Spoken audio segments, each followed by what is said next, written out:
Então, pessoal, nesse momento a gente vai falar sobre como lidar com a ansiedade. Esse é o ponto mais importante do vídeo, então eu quero que vocês fiquem bem ligados, porque eu vou trazer aqui 5 dicas que são essenciais para a gente estar levando no nosso cotidiano, principalmente agora nesse momento de isolamento. Então vamos lá.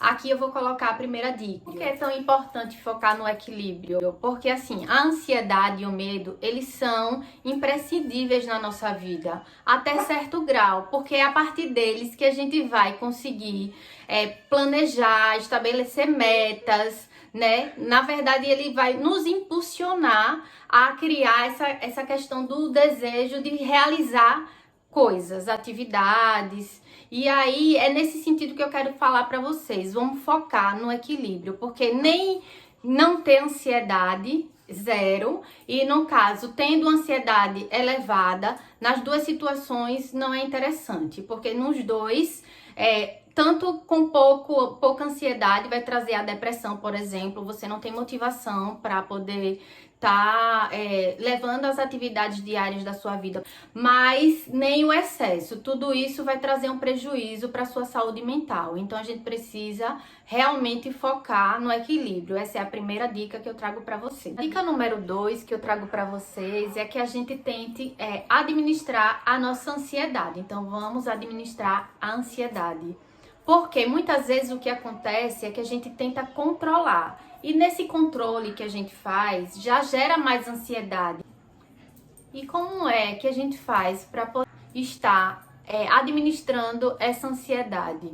É administrar junto com pensamentos positivos. Quem não assistiu ainda o outro vídeo que tem aqui no canal, entre lá e assista. O ideal é que a gente tente fazer essa administração junto com pensamentos positivos. Que vier um pensamento de ansiedade, que a gente perceba que aquele pensamento é disfuncional, substitua ele por pensamentos positivos. A gente pode estar fazendo um exercício diário, cansativo muitas vezes, que não vão ser vistos resultados de imediato, mas com certeza vocês persistindo, vocês vão verificar essa mudança de comportamento. E o grau da sua ansiedade, com certeza, ele vai diminuir. O importante é que a gente consiga identificar, avaliar e aceitar. A partir do momento que a gente faz essa conexão com esses 3 caminhos, a gente consegue naturalmente sair dessa ansiedade generalizada, essa ansiedade que está nos prejudicando no dia a dia, nos impossibilitando de realizar atividades. Então, tudo isso é importante e imprescindível para a gente conquistar a nossa saúde mental. Principalmente, gente, nesse momento de isolamento social. Porque, como eu já falei, o grau de ansiedade ele é muito grande, né? A gente está vivendo num contexto e um cenário completamente diferente da nossa realidade. E, naturalmente, a ansiedade vai vir. Então, vamos pensar nessas dicas. A ideia é ir nesse nível. Mas se a gente não conseguir, com essas 2 dicas, diminuir o nosso grau de ansiedade, vamos tentar a dica número 3. E qual seria ela? Eu trago para vocês a importância da psicoterapia e, muitas vezes, da medicação, né? Por que isso? Gente, eu vou dizer, a ansiedade, ela tem graus, né? Então, a gente consegue naturalmente mudar o nosso grau de ansiedade quando ele é leve. E até o moderado, que na psicologia a gente entende, estuda, que é o grau 1 e o grau 2. Quando já tá no grau 3 e no grau 4... a dificuldade é muito maior sozinho, então a gente realmente precisa de uma ajuda externa. E essa ajuda externa, eu aconselho que seja, logicamente, através de uma psicoterapia, né? O psicólogo, ele vai lhe auxiliar a criar estratégias, mecanismos para diminuir essa ansiedade. E aí, nesse momento de isolamento social, a dica é que a gente possa ter acesso a uma psicoterapia online. Então, eu trago para vocês que o CRP, que é o Conselho Regional de Psicologia daqui de Sergipe, ele está cadastrando vários psicólogos, né? Caso vocês queiram, podem também, eu vou deixar aqui abaixo o Instagram do CRP, para que vocês possam entrar em contato. Eles vão seguir os mesmos critérios, né, que a gente precisa ter do sigilo, de estabelecer um setting terapêutico para que você se sinta confortável de relatar, né? O psicólogo vai ter uma escuta diferenciada e com certeza vai criar estratégias junto com você, utilizar técnicas da psicologia para poder lhe auxiliar nesse momento. A medicação, a gente não pode ter o preconceito. Muitas vezes ela é imprescindível no tratamento. Isso quando a ansiedade ela já está cronificada, quando já é desde criança que você já vai desenvolvendo, você não tratou, você não cuidou, então um grau mais elevado realmente precisa desse cuidado com a medicação. E o psiquiatra, juntamente com o psicólogo, vão fazer esse trabalho, né, em conjunto e passar a medicação que você precisa para aliviar aquele sintoma. Porque, gente, eu digo, não podemos viver em sofrimento. E se a medicação ela for necessária, vamos fazer uso. Agora com moderação, seguindo à risca o que o psiquiatra vai passar. É o tempo, porque muitas vezes a gente começa a tomar a medicação e para. Não pode fazer isso. Muitas vezes a gente faz uso de antidepressivos justamente para a questão da ansiedade, porque a gente pensa que antidepressivo só vai ser utilizado para tratar a depressão e não. E o psiquiatra ele vai lhe conduzir no melhor caminho nesse sentido. Então, eu trago para vocês essa dica 3 como sendo muito importante.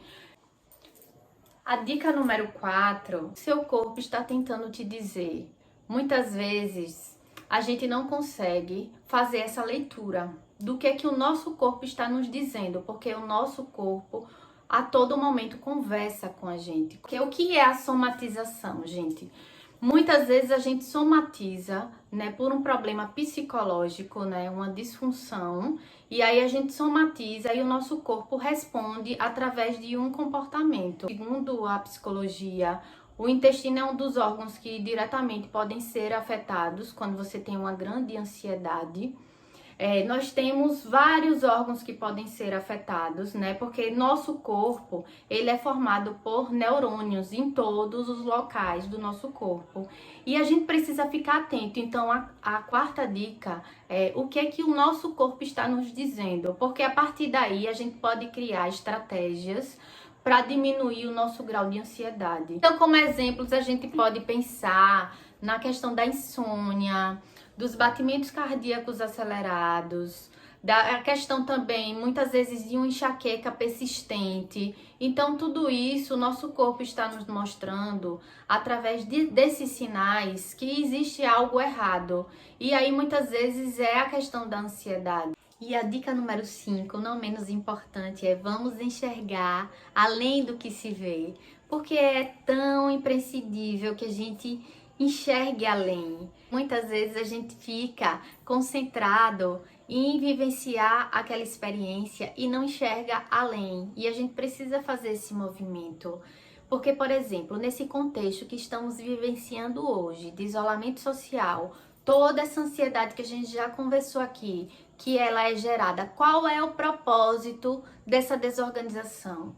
Porque nós precisamos viver nesse caos. Então eu quero que vocês tirem uma mensagem de tudo isso que a gente está vivendo. A mensagem de que, depois de todo esse sofrimento, caos, deserto, tempestade que estamos passando, vai vir com certeza o aprendizado, a superação, toda a evolução que precisamos ter. Porque é com a tristeza, o medo, a ansiedade, todo o sofrimento que a gente mais aprende. É nesse momento que as pessoas mais aprendem.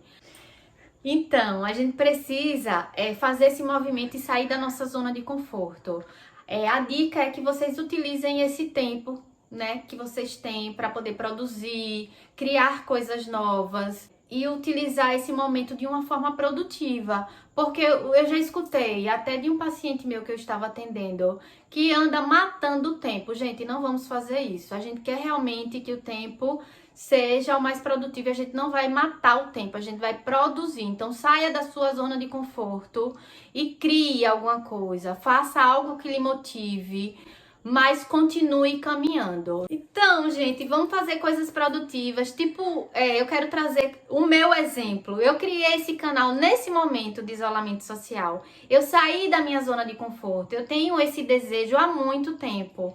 E agora eu coloquei em prática, porque eu acho que é caminhando que se faz caminho. Eu já falei isso aqui. Não dá pra você construir coisas, almejar e desejar e alcançar sem sair da sua zona de conforto. Então eu quero trazer uma mensagem final aqui para realmente inquietar vocês e trazer a reflexão. Pensem que para uma árvore tocar o céu, primeiro ela precisa fincar suas raízes e tocar o inferno. Então esse é o movimento. Vamos sair das nossas zonas de conforto. Vamos enxergar além do que se vê. Essa é a mensagem que eu queria trazer para vocês. Beijo, tchau.